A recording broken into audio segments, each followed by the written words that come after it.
பனிக்குட கருவெடுத்து தனி குடம் வைத்தவளே பக்தியின் சிறப்பேற்று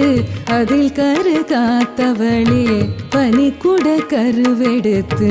தனி குடம் வைத்தவளே பக்தியின் சிறப்பேற்று அதில் கரு காத்தவளே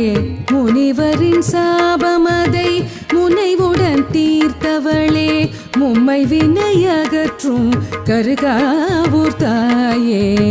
முனிவரின் சாபமதை முனைவுடன் தீர்த்தவளே மும்மை வினை அகற்றும் கருகாவூர் தாயே பனிக்குட கருவெடுத்து தனி குடம் வைத்தவளே பக்தியின் சிறப்பேற்று அதில் கரு காத்தவளே